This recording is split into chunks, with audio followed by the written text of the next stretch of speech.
para que se presente la enfermedad.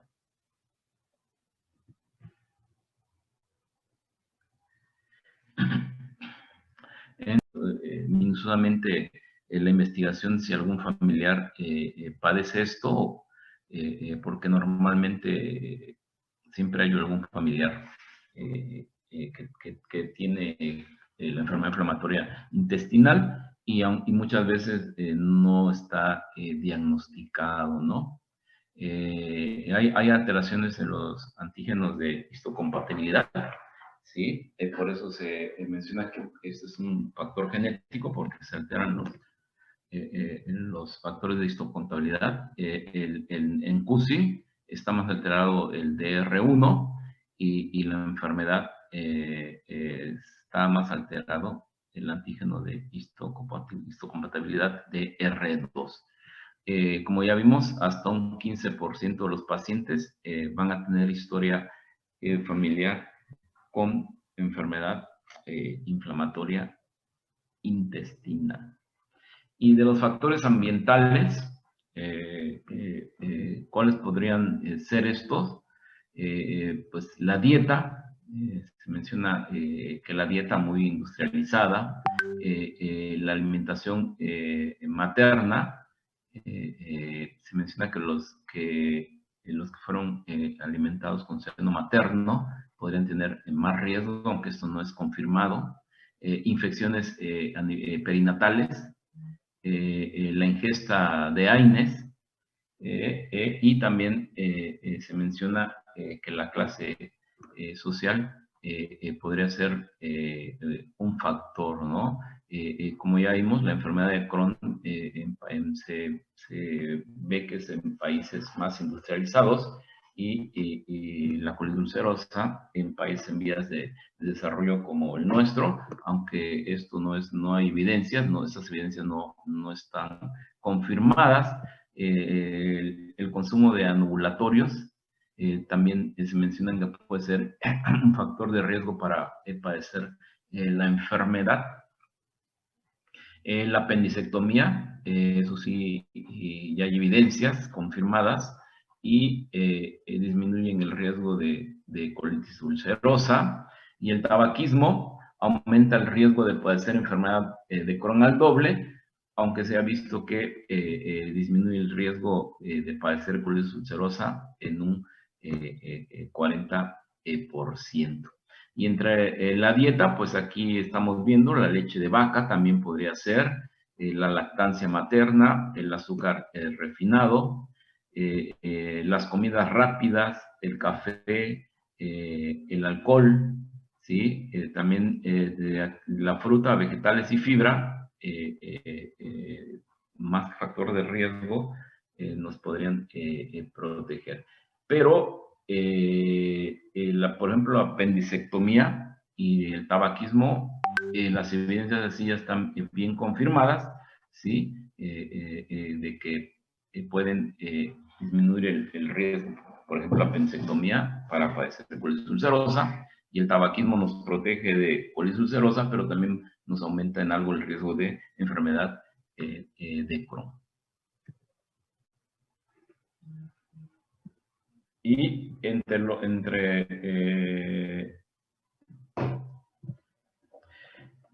los factores inmunológicos, se menciona que hay un aumento de la permeabilidad de la mucosa a algunas macromoléculas, ¿sí? Hay un incremento en la expresión de los halotipos, sobre todo los tipo 2, ¿sí? Hay un incremento de linfocitos T activados en los pacientes que padecen estas enfermedades, ¿sí? Y hay cambios en las células presentadoras de antígeno. También se ha encontrado esta alteración, ¿sí? Y las teorías, ¿cuáles son las teorías que tenemos para padecer la enfermedad? La infecciosa, ¿sí? La psicosomática y la inmunológica. Y aquí podemos ver en este cuadrito que hay 3 fases, que lo podemos dividir en 3 fases para que se empiece a desarrollar la enfermedad, ¿sí? Ya vemos aquí, ya hablamos que hay factores ambientales y pues estos podrían ser los factores infecciosos, virus, bacterias, y la dieta, como ya vimos, aunque no confirmado, también podría ser un factor de origen ambiental que pueda dar inicio a la enfermedad, ¿sí? Y también algunos factores endógenos podrían ser algunos agentes que podrían activar la enfermedad, ¿sí? Se menciona que estos agentes, ¿sí? Van a hacer que se activen los macrófagos, los polimorfonucleares, y estos van a circular a la circulación sistémica portal y a la circulación sistémica en general, y van a activar, ¿sí? A las citoquinas, ¿sí? Principalmente las interleuquinas, ¿sí? La 1, la 2 y los factores de necrosis tumoral. Y en la fase 3, que se llama de amplificación, es donde ya vamos a empezar a tener la enfermedad o los signos y síntomas de la enfermedad, ¿sí? Porque van a dañar ya a la célula, ¿sí? Y van a empezar a presentar la reacción inflamatoria local con fibrosis, con necrosis, ¿sí? Y también se va a dar una respuesta inflamatoria general que puede tener también lesiones sistémicas, como vamos a ver. No nada más afecta el intestino, ¿sí? También puede tener afectación sistémica, o lo que llamamos afectación extraintestinal. Y aquí vemos cómo los factores genéticos, la dieta, hasta la flora intestinal, ¿sí? O no sabemos si algún agente específico pueda alterar el sistema inmune de la mucosa intestinal, la mucosa colónica o la mucosa intestino delgado, ¿sí? Y hacer que venga todo el proceso inflamatorio con liberación de citoquinas por las células plasmáticas, por los linfocitos T, por los macrófagos, por los polimorfonucleares. Y aquí, en este cuadro, vamos a ver algunas diferencias de la colitis ulcerosa contra el Crohn. Ya vimos que la colitis ulcerosa, el CUSI solamente se va a presentar en el colon, ¿sí? Y la enfermedad de Crohn va a ser en todo el tracto digestivo, ¿sí? Y la respuesta inflamatoria de la colitis ulcerosa va a ser solamente en la mucosa, y de la enfermedad de Crohn va a ser transmural, y como vamos a ver más adelante, con producción de granulomas granulomatosa. Asociación con el tabaco, la colitis ulcerosa negativa, la enfermedad de Crohn positiva, ¿sí? ¿Qué linfoquinas vamos a encontrar alteradas en la colitis ulcerosa? La interleuquina 4, la interleuquina 10, en la enfermedad de Crohn principalmente las interleuquinas 2, y los factores de necrosis tumoral, sobre todo el gamma. Y de las inmunoglobulinas, en la colitis ulcerosa la G1 y la G2 en la enfermedad de Crohn, ¿sí? Y va a haber la formación de autoanticuerpos, normalmente en la colitis ulcerosa sí encontramos, y en la enfermedad de Crohn no. Y los halotipos, que vamos a encontrar alterados, que hemos visto, son los DR2 en la colitis ulcerosa, los DR1 principalmente en la enfermedad de Crohn, aunque también el DQ5 puede estar alterado en la enfermedad de Crohn. Y en cuanto a las manifestaciones clínicas, ¿qué podemos hablar? De los síntomas sistémicos, pues el paciente puede presentar fiebre, ¿sí? Pérdida de peso y pérdida del apetito, puede tener astenia, adinamia, y en los niños podemos observar que pueden tener un retardo en el crecimiento, y en las mujeres puede haber amenorrea primaria, ¿sí? En la colitis ulcerosa, específicamente, el dolor más frecuentemente en cuadrante inferior izquierdo, porque como ya vimos es principalmente en recto sigmoide donde se va a alterar la mucosa, y los síntomas aquí pues van a ser sangre y moco en las heces el 95%, dolor abdominal el 62% de los pacientes, diarrea normalmente más de 3 deposiciones al día, y como ya vimos esta diarrea lleva moco y sangre, es mucosanguinolenta, el 60%, pérdida de peso de más de 3 kilos el 29%, patología articular el 3.8% y patología anal el 2.8%. Es muy raro que encontremos patología anal en la colitis ulcerosa, no así en la enfermedad de Crohn. Debemos saber que la patología anal es más frecuente, ¿sí? Y por su presentación, por grado de actividad, la podemos clasificar como leve, moderada o grave, severa, ¿sí? Y se puede presentar con cuadros agudos, ¿sí?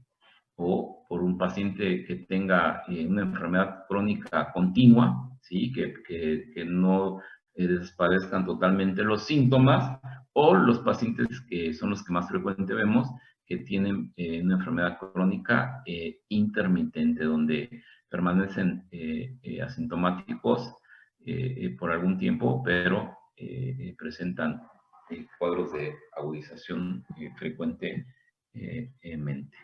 ¿Sí? En la forma de presentación ya vemos aguda, fulminante, crónica intermitente y crónica continua. Ya vimos que por la actividad puede ser leve, moderada o severa, y por la extensión puede ser proctitis, proctosigmoiditis, colitis izquierda o la pancolitis, que es cuando está afectado todo el colon. Aquí estamos hablando de la colitis ulcerosa.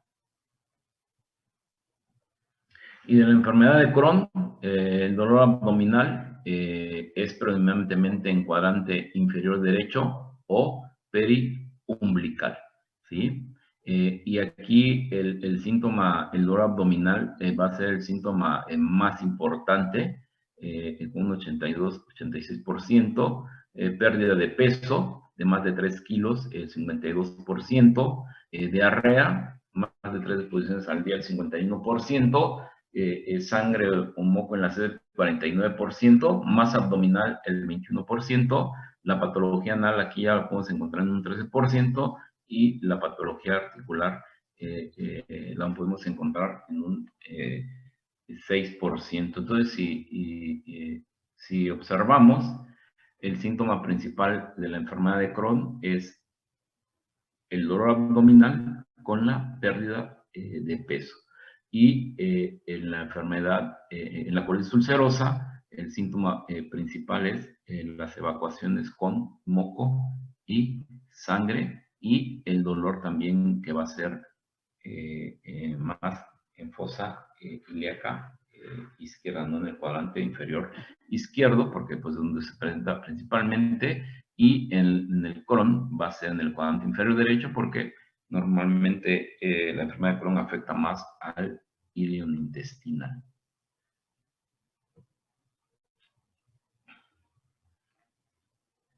Y las formas, como se va a presentar normalmente la enfermedad de Crohn, normalmente la vemos más frecuentemente en ilion en terminal, hasta un 50%, en ilion y colon en un 20%, solo en colon un 20%, y en varios lugares un 5%. Entonces se dan cuenta, la presentación de ilion terminal y ilion y colon ya alcanzan el 75%. Entonces, normalmente es como vamos a encontrar la enfermedad de Crohn en ilion, ¿sí? Y en ilion colon un 25%. ¿Sí? Entonces, dependiendo del patrón, pueden ser los síntomas y las complicaciones. Si el patrón es ileocólico, el síntoma va a ser diarrea, dolor, pérdida de peso y fístula rectal. Y las complicaciones, fístulas internas, fístula perianal, obstrucción intestinal y abscesos. Cuando es cólico, la presentación del patrón es cólico, la presentación colónica va a ser diarrea, dolor, pérdida de peso, rectorragia y fístula rectal. Y las complicaciones, fístula perianal, el megacolon, la artritis y la espondilitis. Y cuando es presentación intestinal, va a ser diarrea, dolor, pérdida de peso y la complicación principal ahí es obstrucción intestinal, que muchos pacientes con enfermedad de Crohn pueden debutar con un cuadro obstructivo intestinal.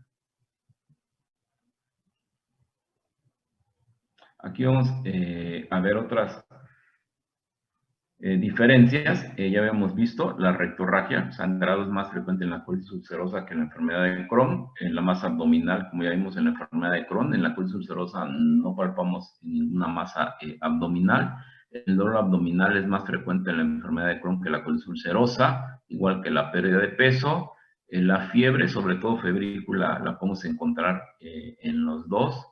Las fístulas son frecuentes en la enfermedad de Crohn e infrecuentes y muy raras en la colitis ulcerosa, igual que los abscesos, muy raros en colitis ulcerosa. La afectación perianal es frecuente en enfermedad de Crohn y es muy inusual, prácticamente no se presenta en la colitis ulcerosa. Y las estenosis intestinales, pues obviamente van a ser más frecuentes en enfermedad de Crohn y muy frecuentes, prácticamente no, se presentan en la colitis ulcerosa.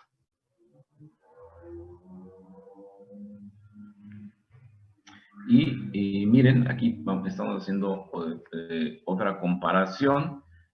Las estenosis raras, más frecuente en enfermedad de Crohn, fístulas y abscesos en colitis ulcerosa no los encontramos, son muy frecuentes en enfermedad de Crohn. El megacolon tóxico en colitis ulcerosa lo podemos encontrar de un 8 a 15% y en enfermedad de Crohn del 1 a 2%. En la perforación de 3 al 5% en la colitis ulcerosa se nos puede presentar el paciente con una perforación intestinal y de 1 a 2% en la enfermedad de Crohn. Y la patología anal, el 4% en la colitis ulcerosa y enfermedad de Crohn, hasta el 80% de los pacientes pueden presentar alguna patología anal, sobre todo fístulas y abscesos. ¿Tienen alguna duda hasta acá, muchachos? ¿No hay dudas? No, doctor. Bueno, ¿Por qué? Sí, te escucho, doctora. A ver. ¿No te escucho, doctora? Bueno, doctora. En el caso del megacolon, ¿sí? ¿Ya me escucha? Sí. En el caso de lo que es el megacolon tóxico, ¿por qué es más común en la colitis ulcerosa si las lesiones en la enfermedad de Crohn son transmurales? Es más frecuente, doctora, porque normalmente la presentación de la colitis ulcerosa, como ya les decía, es de colon y la enfermedad de Crohn normalmente se presenta más, aunque es transmural, normalmente se presenta más a nivel de ilion. Por eso vemos más frecuente el megacolon tóxico en la colitis ulcerosa, porque la colitis ulcerosa, se recuerdan, aunque afecta nada más la mucosa, pero pues obviamente se presenta en el colon, ¿no? Y la enfermedad de Crohn, normalmente la presentación es a nivel de ilion, por eso es que no vemos casi megacolon. Podemos ver megacolon en la enfermedad de Crohn cuando la presentación puede ser cólica, ¿no? A nivel de colon, pero por eso es, doctora, por donde se presenta normalmente. Gracias. Y ya habíamos visto que hay manifestaciones extraintestinales de la enfermedad inflamatoria intestinal, y en la piel vemos normalmente el eritema nodoso y el pioderma gangrenoso, que lo podemos ver en la enfermedad de Crohn y en CUSI. Normalmente vemos más pioderma gangrenoso. En las articulaciones, en problemas articulares, que nos da muchos problemas articulares, sobre todo espondilitis, la espondilitis anquilosante, aunque nos puede dar sacroilitis y artritis periférica, pero la espondilitis anquilosante es lo que vemos más comúnmente. Y problemas oculares, la iritis, la uveitis y la episcleritiza, ¿sí? Aquí un paciente que se le diagnostica uveitis, le debemos descartar alguna enfermedad inflamatoria intestinal, sobre todo colitis ulcerosa. Entonces, en los servicios de oftalmología, cuando diagnosticaban uveitis, nos mandaban a los pacientes al servicio de gastro para descartarles alguna enfermedad inflamatoria intestinal. En patología biliar vemos que colelitiasis, la colangitis esclerosante primaria, que también está muy relacionada con la colitis ulcerosa, el colangiocarcinoma, a nivel renal, pues la litiasis y la amiloidosis, y en problemas vasculares puede haber trombosis arteriales y trombosis venosas.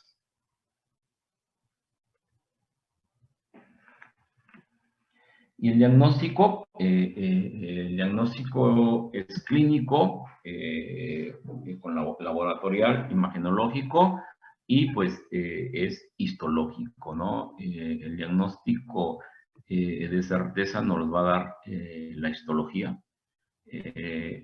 Vamos a ver la endoscopía, la colonoscopía con toma de biopsia es el stand de oro para el diagnóstico, porque el diagnóstico, la diferencia aquí de enfermedad de Crohn, que lo podemos ir haciendo clínico y por los hallazgos colonoscópicos, la histología es la que nos hace la diferencia como tal. Y en la clínica, pues ya vimos las manifestaciones clínicas que puede tener el paciente, y que podemos encontrar en los pacientes laboratorialmente, pues que puedan presentar anemia, porque acuérdense, sobre todo en la colitis ulcerosa, porque tienen rectorragia, que puedan estos pacientes presentar anemia, leucocitosis, porque hay una actividad ahí inflamatoria.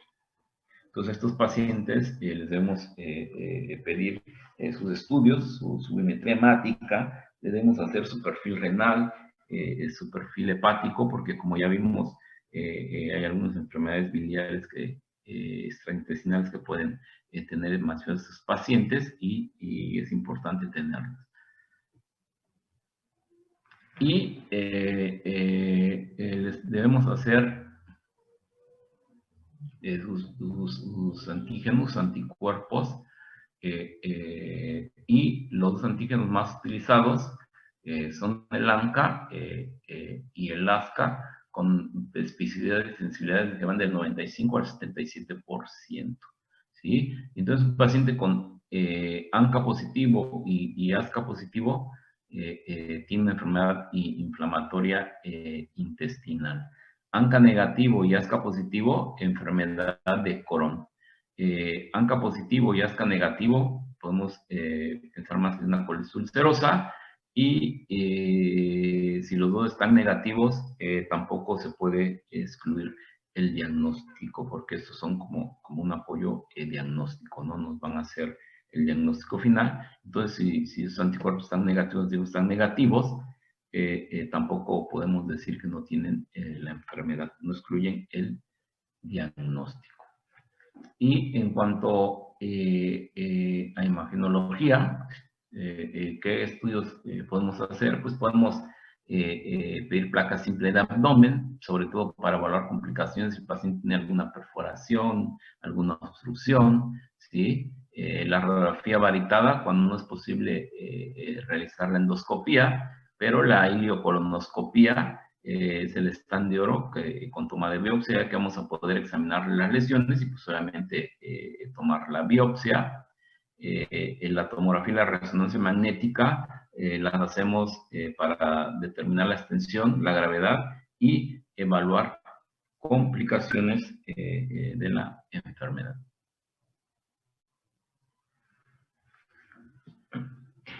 Y cuando hacemos algún estudio varitado, ¿qué diferencias podemos encontrar? En la colitis ulcerosa vemos la mucosa granular, en la enfermedad de Crohn vemos úlceras aptosas, el recto enfermo que vemos en la colitis ulcerosa o el recto sigmoides, el recto sano en la enfermedad de Crohn, en la enfermedad del colitis ulcerosa, ilion terminal sano y más del 80% ilion terminal enfermo. Aquí una característica de la colitis ulcerosa es que las lesiones son continuas, las úlceras son continuas y la enfermedad de Crohn son discontinuas. Es simétrica, las lesiones son simétricas y la enfermedad de Crohn son asimétricas. ¿Y qué rasgos comunes van a compartir? Pseudopólipos que se forman cuando hay un proceso inflamatorio que perdura mucho tiempo, pues el paciente va a presentar pseudopólipos, úlceras en botón de camisa, el colon tóxico, el cáncer y la estenosis. Esos son algunos muestras de los estudios varitados, ¿sí? Que podemos ver, ¿sí? Podemos ver las úlceras en botón de camisa, el aspecto de la doble pared de marco cólico, que se define como vía del tren, aunque prácticamente esos estudios ya no los hacemos, ¿verdad? Menos que haya alguna contraindicación para realizar la endoscopía, la colonoscopía, realizamos estudios varitados, el colon con doble contraste, ¿no? El colon varitado.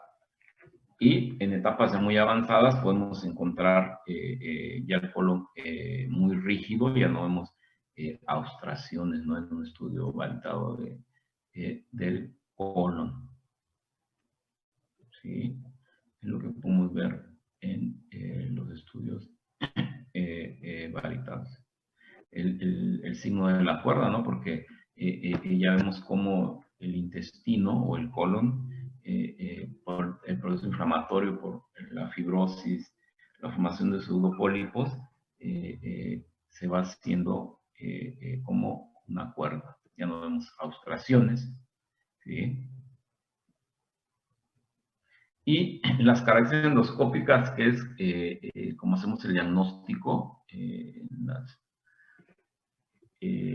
con la colonoscopía,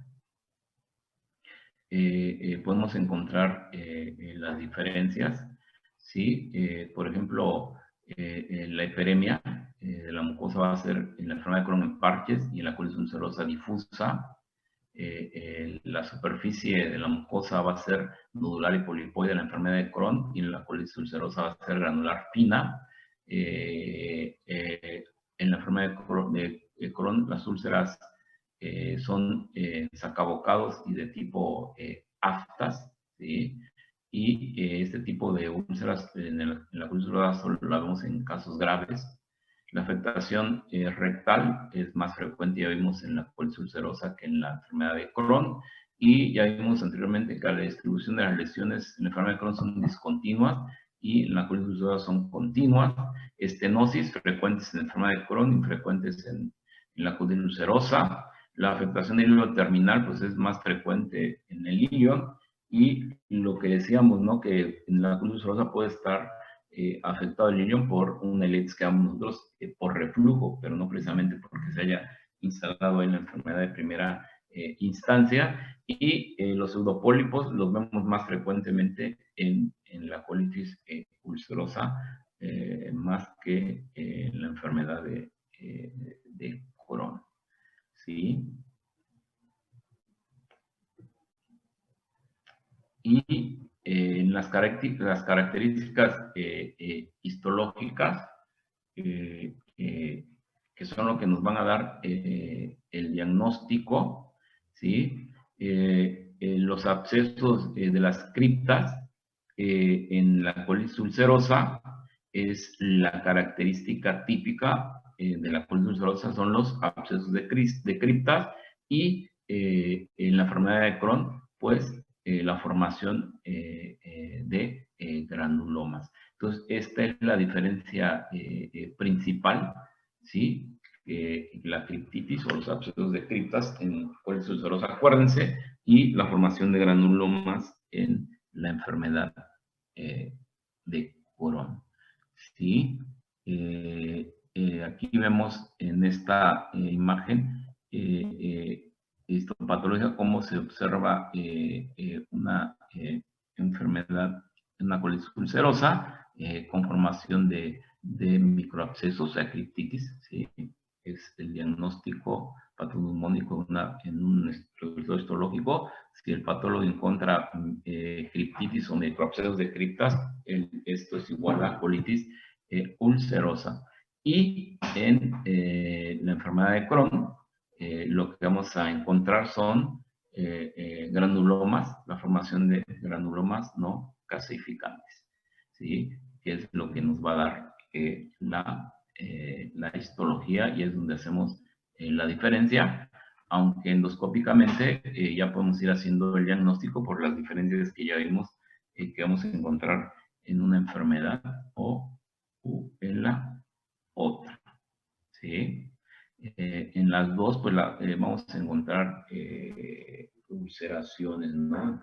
En la enfermedad de Crohn, como en la colitis ulcerosa. ¿Y qué variedades histológicas podemos tener? Una colitis ulcerosa probable, el patrón nos puede informar una inflamación difusa, distorsión leve o moderada de las criptas y depresión de células caliciformes, ¿sí? Cuando es una colitis con diagnóstico definitivo, va a haber una grave distorsión de las criptas, o sea, una criptitis ya marcada con microabsceso. Y en la enfermedad de Crohn probable, una inflamación focal transmural más linfocitos, más retención de mocos, y definitiva, pues ya vemos la presencia de los granulomas, ¿no? Vamos a encontrar los granulomas, y la colitis indeterminada cuando el patólogo no nos reporta estos hallazgos típicos. Y para la colitis ulcerosa, para la colitis ulcerativa crónica en específica, normalmente para valorar la severidad de la enfermedad usamos los criterios de Trollope, ¿sí? Son los que usamos, y ¿qué determinamos con los criterios de Trollope? La severidad de la enfermedad, y debemos ver si las evacuaciones, cuántas al día tiene el paciente, y estas deben ser sanguinolentas, mucosanguinolentas. Menos de 4 es leve, de 4 o más es moderada, más de 6 es severa. El pulso, menos de 90 leve, entre 90 y 100, entre 90 más de 90 es moderada, y arriba de 90 a 100 es una severa. La temperatura menos de 37.5, entre 37.8 es moderada, y más de 37.8 es severa. La hemoglobina en más de 11.5 es leve, entre 10.5 más de 10.5 es moderada, y menos 10.5 es severa, ¿sí? La velocidad de eritrosedimentación, menos de 20, leve, menos de 30, entre menos de 30 es moderada, y más de 30 es severa. Y la proteína C reactiva, si es normal, es leve, menos de 30 miligramos, moderada, y más de 30 miligramos por litro es severa. Estos criterios utiliza Trollope para determinar la actividad de la enfermedad de colitis ulcerativa crónica en específica, que son evacuaciones diarreicas sanguinolentas, depende de cuánto tengamos al día, que lo vemos, el pulso, la temperatura, la hemoglobina, la eritrosedimentación, y la PCR, la proteína C reactiva. También existe este índice de Sutherland, pero el que más usamos es Strolov, ¿sí? ¿Y qué puntos usa, qué parámetros usa Sutherland? También las deposiciones, el sangrado rectal. Aquí ya ve el aspecto de la mucosa, ¿sí? Por esto es obviamente por endoscopía, por colonoscopía, y como la califique el médico, ¿no? Que puede decir que es leve, moderada, severa. Esto ya depende del médico que esté haciendo el estudio. La que más usamos es la de Truello, más que la de Sutherland. Usamos más la de Truello. Para enfermedad de Crohn usamos los criterios diagnósticos también de Lennard-Jones, ¿sí?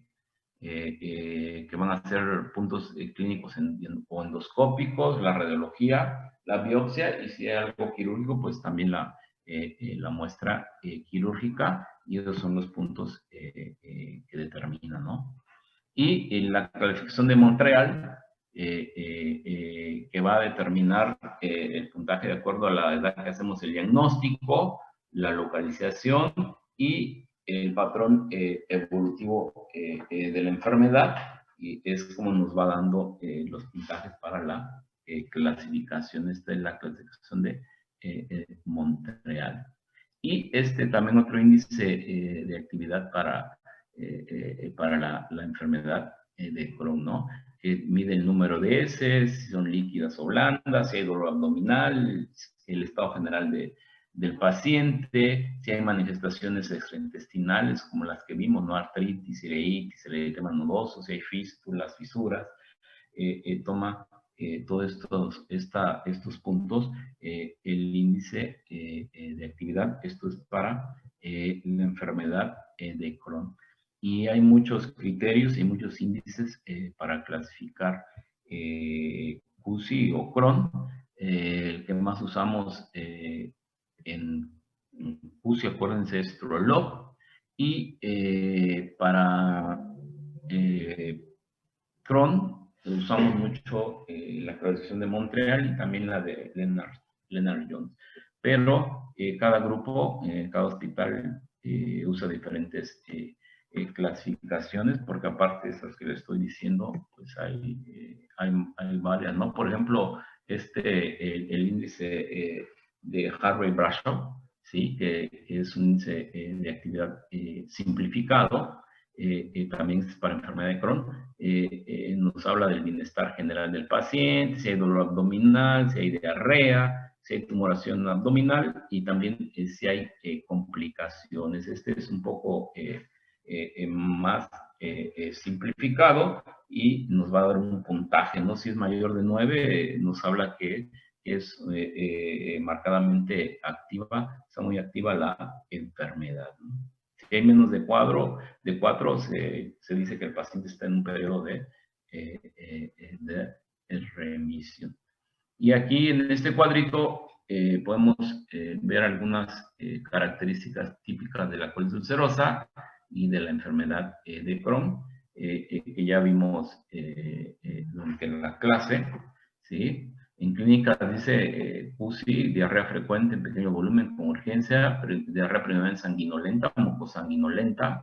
En la enfermedad de Crohn, diarrea acompañada de dolor abdominal, desnutrición, estomatitis, tumoración abdominal y lesiones perianales. Endoscópicas, la PUSI ya vimos compromiso de recto, pero puede ser en parches, erosiones y úlceras poco profundas, sangrado espontáneo. En el Crohn, lesiones asimétricas transmurales discontinuas, fundamentalmente compromete ilion y lado derecho del colon, aspecto empedrado, úlceras longitudinales y fisuras profundas.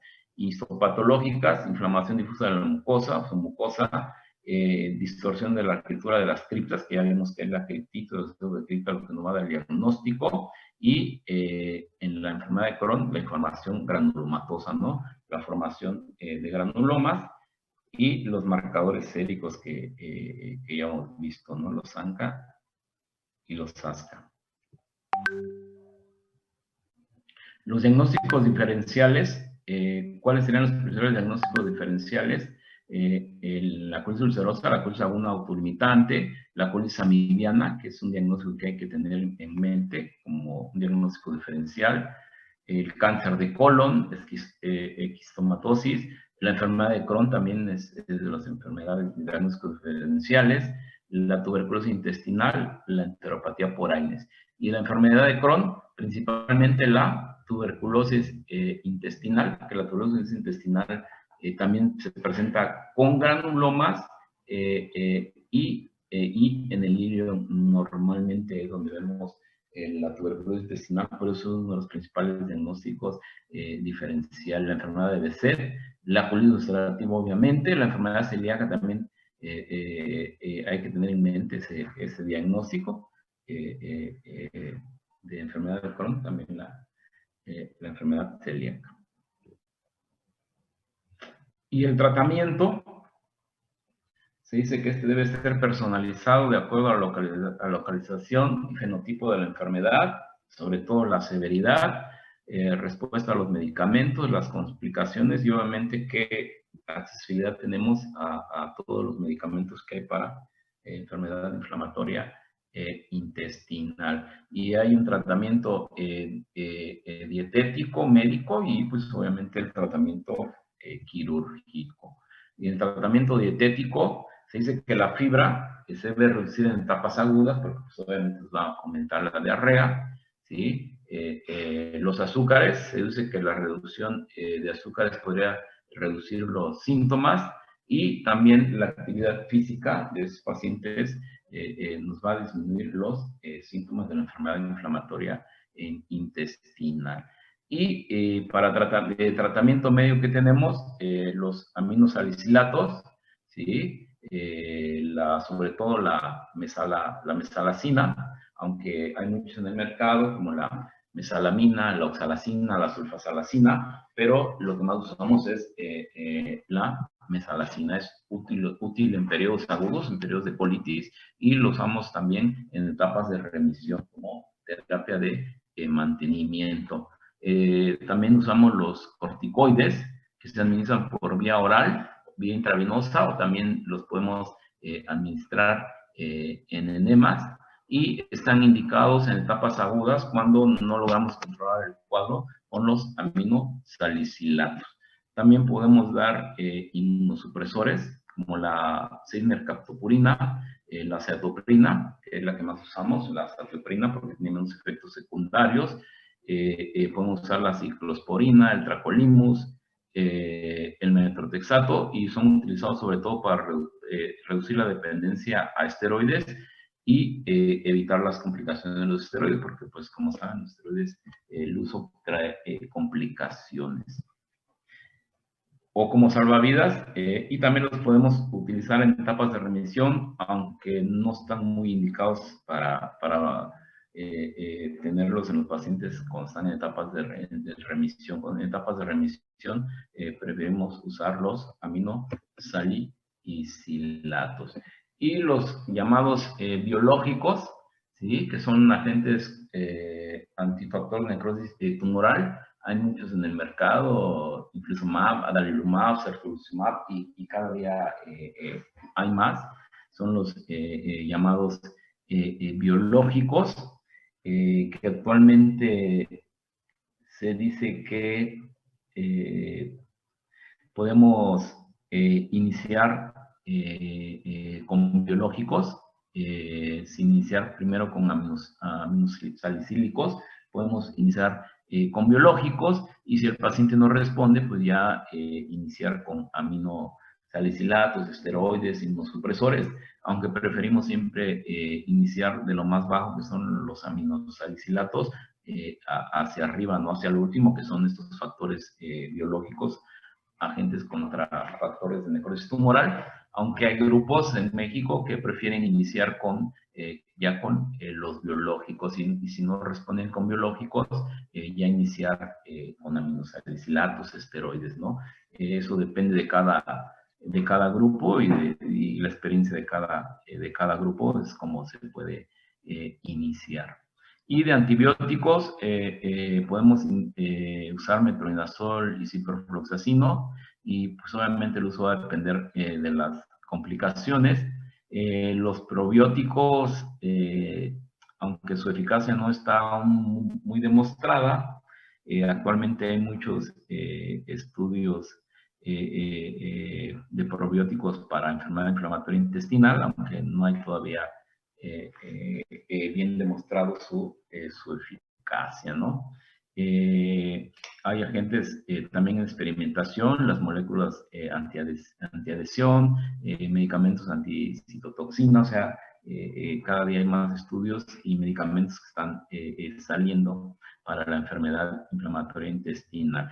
Pues obviamente tenemos que dar tratamientos sintomáticos. Si hay diarrea, pues dar loperamida; si hay dolor, pues dar paracetamol, metamizol, lo que tengamos a la mano para el dolor, dar suplementos multivitamínicos, porque acuérdense que esos pacientes por la diarrea pierden mucho peso, entonces también le podemos dar suplementos multivitamínicos, y esos tratamientos son, como ya lo estamos diciendo, tratamientos sintomáticos, ¿verdad? Esto no nos va a curar nada de la enfermedad, más que únicamente para disminuir los síntomas. Y aquí ese es un cuadrito que nos habla de qué podemos usar para CUS y Crohn, si es leve, si es moderado, ¿sí? Si es refractario, es lo que podemos ir viendo, ¿sí? Si quieren, tomen la captura de pantalla para que lo tengan.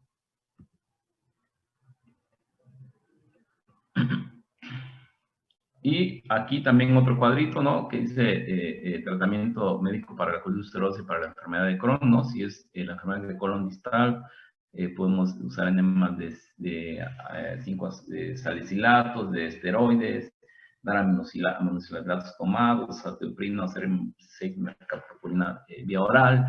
Si la colitis es severa, podemos dar metilprednisolona IV, ciclosporino, altracolimus, y ya iniciar algún biológico como el infliximab. Megacolon tóxico, metilprednisolona, antibióticos, ciclosporina o tracolimus. Si es únicamente el recto, podemos usar supositorios de aminosalicilatos o corticoides en gel. Si hay dependencia o resistencia a corticosteroides, pues podemos usar unos presores como metrotexate o azatioprina. Y para enfermedad de Crohn, si es ileitis o leucolitis, como ya vimos, es hasta el 75% de los casos. Hay que usar corticosteroides, hay que dar una nutrición enteral, ¿sí? Hay que dar aminosalicilatos o azatioprina con mercaptopurina. Si hay lesión perianal, si la lesión es más perianal, podemos dar metronidazol y usar aquí un biológico como el infliximab. Fístulas, metronidazol, azatioprina, infliximab. Y si hay dependencia o resistencia a corticosteroides, pues dar un supresor como azatioprina, metrotexate o 6 mercaptopurina. ¿Sí? ¿Y cuáles serían las indicaciones de cirugía en la colitis ulcerativa? Las selectivas de enfermedad crónica grave, afectación masiva del colon, cáncer, complicaciones de del crecimiento, la urgencia, falla en el tratamiento médico en un ataque agudo, y la emergencia, sobre todo el megacolon tóxico, la hemorragia masiva y la perforación. Las opciones quirúrgicas son protocolectomía total con ileostomía, o una colectomía con anastomosis ileorrectal, ¿no? Esto se va a decidir de acuerdo al estado del paciente y obviamente al estado inflamatorio que encontremos en el paciente, como encontremos los intestinos, ¿no? En la enfermedad de Crohn, las selectivas es por obstrucción parcial, por fístulas, por complicaciones urológicas, falla en el tratamiento en etapa aguda, retardo en el crecimiento, urgentes, obstrucción intestinal, absceso, perforación, megacolon o hemorragia masiva. ¿Cuál es el pronóstico? El riesgo de recaer un año es del 50% en pacientes tratados, aumenta a 70% en pacientes sin tratamiento, ¿sí? Y también eso va a depender de la regresión de las alteraciones endoscópicas, ¿no? Porque el paciente puede estar bien clínicamente, pero endoscópicamente no va a haber regresión de las alteraciones endoscópicas. El riesgo de malignización En la colitis ulcerosa, del 5 al 5%, del 3 al 5% desarrollan cáncer, puede aparecer después de 10 años de la enfermedad, es independiente de la presentación y sobre todo, pues obviamente es del lado izquierdo, y en la enfermedad de Crohn, del 1 al 3% de los pacientes pueden presentar cáncer y predominantemente lo van a presentar del lado derecho y también obviamente por la presentación de la enfermedad, ¿no? Que es más ileocólica. Esa sería la última, muchachos. No sé si tienen alguna duda.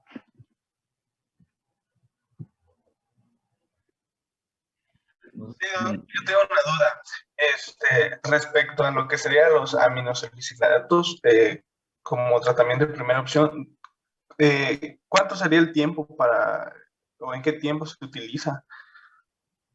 En la etapa aguda, hasta que terminen los síntomas. Los síntomas, y normalmente debes usar dosis altas, ¿no? De 6 a 8 gramos, por ejemplo, de mesalacina, que es la que más hay en el mercado, la mesalacina, son dosis altas, ¿no? Hasta 6 a 8 gramos.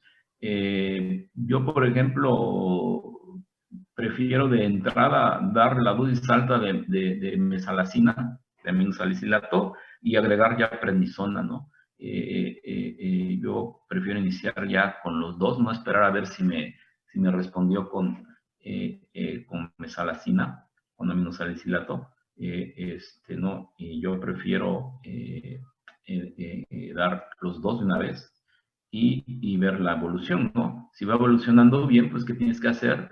Disminuir la dosis, ¿no? Tienes que empezar a disminuir dosis y dejar una terapia de mantenimiento con una dosis pequeña de aminosalicilatos, mesalacina, y suspender el esteroide, ¿no? Si no puedes suspender el esteroide porque tu paciente recae al suspenderlo, puedes meter un inmunosupresor de tipo de la azatioprina que no te da efectos secundarios como la prednisona, ¿no? Entonces, y los vas a ir disminuyendo la dosis de acuerdo a la respuesta, ¿no? Si tu paciente no responde, pues ya tienes que hacer uso de otros medicamentos, como ya vimos, ¿no? Metotrexate, mercaptopurina, o ya irte directo a los biológicos, ¿no? A los medicamentos contra factor de necrosis tumoral, ¿no? Ya hacer uso si ves que tu paciente no responde, y si no te responde a la terapia médica con nada, pues ya tienes que ir pensando en hacer un tratamiento quirúrgico. Gracias, doctor. ¿Alguna otra duda, muchachos? ¿No? Doctor, estaba leyendo un poco y me pareció que se prefiere la aplicación tópica. ¿Eso es correcto para los medicamentos? La aplicación tópica la vas a dar, doctora, si el paciente nada más tiene proctitis, si nada más hay una afectación de recto. Puedes intentar la aplicación tópica. Normalmente cuando el paciente te llega, ya la afectación es más de rectos sigmoides y puedes usar enemas. Pero si tu paciente te llegó nada más con afectación al recto, la proctitis, y es una leve, Trollope dice que no hay una actividad, que es una actividad leve, puedes intentar la medicación tópica con supositorios de aminosalicilatos o con supositorios de esteroides que ya también hay, o enemas, que también hay presentación de enemas, de esteroides de la budesonida vienen en enemas para estos pacientes, ¿no? Y claro que lo puedes intentar, es raro encontrarte un paciente nada más con proctitis. Normalmente el paciente acude al especialista cuando ya pasó por todos los médicos de primer nivel, donde normalmente le diagnostican amibiasis, ¿no? Le dicen, es una amibiasis, es un hemorroide, y son pacientes que tardan a veces años en diagnosticarse CUSI y acuden por no mejoría o porque se complican, y normalmente ya los encuentras con una afectación más severa, ¿no? Con una pancolitis. Pero sí, doctor, efectivamente, por eso les dejaba que le tomaran captura de pantalla a esa imagen que les dije, donde si vieron en el EVE, te menciona esa diapositiva que puedes usar los supositorios o los enemas, ¿no? O sea, localmente tratar. Pero sí es válido, doctor. Gracias, doctor. ¿Alguna otra duda, doctores?